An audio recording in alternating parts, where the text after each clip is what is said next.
Hello, welcome to another devotion natin today. Alam niyo po, maraming na-bless sa recent devotion natin, maraming na nag-message, and may request pa nga na why don't we do it into some sort of a communal thing. Ibig sabihin, yung pwede nyo i-discuss sa pamilya nyo, pwede nyo i-discuss with your office mates or with your loved ones, di ba? So, maganda nga namang idea yon. So, kaya dinagdagan ko ng warm-up questions at sa huli, yung discussion question, yung ating devotional. So, why don't we start now with the very first miracle ni Jesus na pinerform. At yun ay ang turning water into wine na nangyari po sa Cana. So, for warm-up question, tanong nyo to sa mga kaopisina nyo, kayo si break nyo, habang nag-yosi break kayo, kung bibigyan ka ng superpower, what would it be? Right? Mahilig tayo sa mga DC or mga Marvel superheroes. Kung bibigyan ka ng isa lang na superpowers, ano kaya yon? Lumilipad ka ba? O meron kang X-ray vision? Or kaya mong katulad ni, sino ba? Incredible Hulk, may super strength. So, what would it be? Bakit yung tinanong ko, mamaya pag-uusapan natin yan. So, ito po yung kwento. Na-experience nyo na bang mag-host ka na isang party, tapos naubusan ka ng handa? Di ba? Parang ang dami pang parating na bisita, wala ka na maihanda. Now, imagine niyo sa isang wedding noong unang panahon, ang wine po ay isa sa pinakamahalagang elemento ng kasal. Ang kasal po that time, hindi tumatagal ng isang araw lang o few hours lang. Days po, isang linggo po, minimum yung kasal. Kaya po, itong nangyari pong ito na naubusan ka ng wine, which is very common during that time, kasi po marumi pa ang tubig noon, hindi pa ganun ka-efficient ang filtration system nila. Pag naubusan ka ng wine sa isang salo-salo, isang wedding, tatak mo na to. Pag Hudyo ka at nag-host ka or sa Near Eastern culture, pag ikaw ay naubusan ng wine, habang buhay mo na to magiging tatak. Okay? Ikakahiya ka ng mga kamag-anak mo. Grabe, nagpakasal ka, hindi ka naghahanda. So, magiging, kumbaga, ano na to, tatak mo na to for the rest of your life. Pero, alam nyo, sa gitna ng pinakamatinding kahihiyan na kinakaharap ng pamilya, hindi nila alam na may solusyon pala ang isa nilang imbitado sa kasal. Okay? So, point number 1 natin, Jesus shows up where He is invited. Napansin niyo po ba? Si Jesus po, imbitado sa kasal. Hindi siya gatecrasher, hindi niya pinilit yung sarili niya, uy, nandyan naman yung nanay ko, imbitado, sama na rin ako. Hindi. He is present because He's invited. You know what? Whenever the presence of God is there, miracles happen. Whenever the presence of God is there, peace comes. Joy comes. Di ba? In the presence of the Lord, there's fullness of joy. Kaya po kung gusto nyo magkaroon ng mirakulo sa buhay nyo, gusto nyo magkaroon ng breakthrough sa relationship nyo, the starting point is an invitation to the presence of Jesus Christ. Imbitahan natin siya. Okay? Imbitahan nyo siya hindi lang paglinggo sa puso nyo. Imbitahan nyo siya araw-araw ng buhay nyo sa marriage mo. Imbitahan nyo siya sa parenting mo. Imbitahan mo siya sa pagpatakbo ng negosyo mo. Imbitahan mo siya sa eskwelahan mo. Ano sabi sa Revelations 3 verse 20 ng NLT version? Look, I stand at the door and knock. If you hear my voice and open the door, I will come in and we will share a meal together as friends. Alam niyo po, hindi pagpipilitan ni Jesus ang sarili niya. Siya po ay gentleman, siya po ay naghihintay ng imbitasyon natin. Lagi siyang ready. Ang question lang, are you open to inviting Him, His presence into your life? Because you want to experience miracles, you want to experience breakthroughs, you want to experience the joy and peace, it's only through the presence of God. So, imbitahan natin siya. Point number 2, miracles begin with surrender and obedience. Medyo pahapyaw na lang to dahil napag-usapan na natin to, I think 2 days ago. Sabi ni Maria, yung nanay ni Jesus, Jesus, bakit di mo gawa ng solusyon? Sabi niya, woman, my time is not yet come.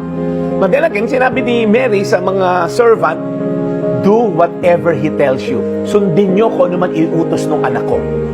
And then si Jesus, right, inutusan yung mga servant, punuin nyo ng tubig yung mga empty jars na to. Now, I've been to Cana many times. Ito pong mga jars na to, hindi lang to palayok na ganito kalaki. No, ang lalaki po. 6 to 8 feet po yung mga taas na to. Matataas po siya. Okay? Okay? And then, sinasalukan po siya ng mga tubig, panlinis ng paa, panghugas and all, imbakan ng tubig. So, kasi nga po, nung panahon na yun, mahirap po ang tubig. Wala naman silang parang meron tayong gripo ngayon na bubuksan mo na lang. So, it seems illogical. Ba't mo pupunuin ng tubig tong palayok? Ang kulang wine. If you're the servant, paguhin natin yung sarili natin para sundin tong utos ng lalaki na to. Sino ba siya? Karpintero yan, di ba? Hindi, pero sabi, sundin nyo ang inutos ng anak ko. You know what? The commands of God oftentimes doesn't make sense. Illogical. Love your enemies. Pray for those who persecute you. Humble yourself. Di ba parang, consider other better than yourself. Ano ba yon? Hindi, dapat mas magaling ako sa iba para ma-promote ako. Parang illogical, it runs contrary sa nature natin. Pero alam nyo, obedience is the doorway to miracles. Our obedience will open the way para sa blessing natin. Sometimes hindi agad natin maintindihan, pero it doesn't mean kailangan mo fully ma-understand bago ka mag-obey. Kapag sumunod tayo, kahit it doesn't make sense, God will align our thinking, God will align our hearts sa pagsunod sa Kanya. Kaya sinabi na natin to sa Kawikaan 3:5, magtiwala ka ng buong puso sa Panginoon at huwag ka manalig sa sarili mong karunungan. Tandaan natin, na breakthrough often follows faith-filled obedience, not full understanding. Ulitin ko, yung breakthrough po, yung miracles, okay, isinusundan po niya yung mga faith-filled obedience, hindi yung kailangan ko muna maintindihan. Kailangan ko muna fully ma-understand bago ko sumunod. Then, it's not gonna happen. Kung kailangan mo muna maintindihan. Faith comes, right? Kahit hindi mo pa fully na-understand. Faith is the substance of things not yet seen. Right? So, faith po ay mahalaga sa pagsunod natin. Sundan natin po yan. Susugan natin ng action ang ating pananampalataya. Number 3, Jesus transforms the ordinary into extraordinary. Tubig lang ang meron. Pero sa kamay ni Jesus, naging best wine ever. Ang ginawa po ng mga servant, nung sinerve na po ng servant dun sa host master yung tubig na nasa palayok, nung tinikman ng host, the best wine ever na tikman niya. Kaya sabi niya, ano bang klase kayong host? Why did you reserve the best for last? Kasi po, normally, yung best wine doon sa unang araw. And then, habang tumatagal yung party, sa mga huling araw, doon na lang yung mga cheap na wine. Kasi, naka-experience na kayo na masarap, okay na kayo dito sa hindi masarap sa huli. But, baliktad tong host na to, sabi, yung best wine, ni-reserve nyo sa huli. Okay? At hindi lang binigyan ni Jesus ng sakto, sobra-sobra at the best ang in-offer niya. Ganyan si Jesus. He takes the ordinary and makes it into something extraordinary when placed in His hand. Few stones became a killing machine of giants sa kamay ni David nung inutos ni Jesus. A wand o yung staff ni Moses became a powerful tool into parting the Red Sea because he obeyed God.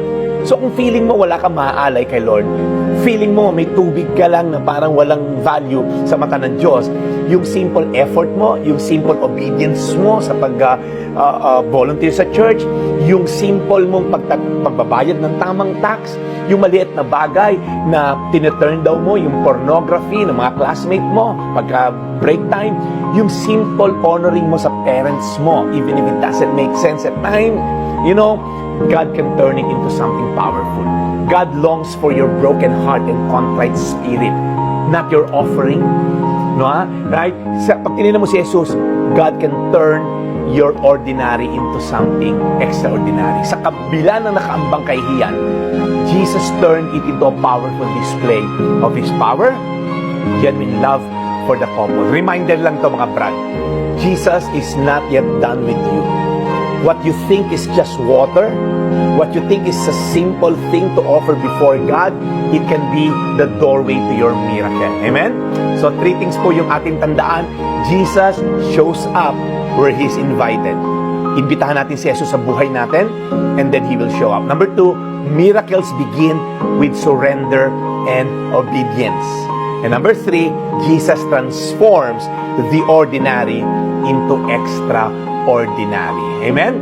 Before we end in prayer, ito po yung application question or discussion questions na pwede nyo i-discuss with your office mates, with your children, with your loved ones. Number 1, saang bahagi ng buhay mo kailangan imbitahan si Jesus? Alright? Hindi siya parang bisita mo si Jesus. Jesus, dito ka sa sala. Stay put ka lang dyan, pero huwag kang pupunta doon sa bedroom namin. Huwag kang pupunta sa kitchen. No, He wants to see the whole house. He wants to check every nook and cranny ng puso natin. Saang bahagi ng buhay mo kailangan imbitahan si Jesus? Hindi lang sa finances, sa relationship mo, sa heart mo, sa isip mo, sa pride mo, imbitahan natin siya. Number 2, may utos ba siya ngayon na parang illogical and doesn't make sense? Pero alam mong kailangan sundin. Ano yung utos niya? Isa lang, huwag marami. Ano yung alam mong, nung nakikinig ka kanina, ito yung kailangan ko i-surrender kay Lord. Ano yung utos ng Diyos na feeling mo, illogical, doesn't make sense, pero kailangan kong sundin? Yan, yun po yung dalawang tanong na pag-usapan nyo as family, and I'll end in prayer. Lord, maraming salamat dahil Ikaw, Panginoon, ay Diyos na naghihintay lamang na aming imbitasyon. Ikaw ang Diyos, Lord God, na willing to be part of our lives. Pero ang tanong, kami ba'y willing? Kaya Panginoon, sa mga taong nag-aatubili na imbitahan ka sa finances nila, sa marriage nila, sa single life nila, Lord, tulungan niyo sila, Lord, to see the ending, na mas maganda ang buhay na nasa presensya mo. In your presence, there's joy. In your presence, there's peace. In your presence, there's love. Unconditional love. Kaya Panginoon, I pray, yung mga taong nahihirapan, Lord, imbitahan ka, may they have the boldness to invite you even if it doesn't make sense. At sa mga tao, Lord, na merong mga agam-agam sa pagsunod, na alam naman nilang tama, parang si Apostol Pablo, gusto niyang gawin yung tama pero hirap siyang sundin. At yung mga mali, yun ang kanyang pinagagagawa. Lord, tulungan mo kami to see the goodness, Lord God, ng pagsunod sa iyo. The benefits of obeying you.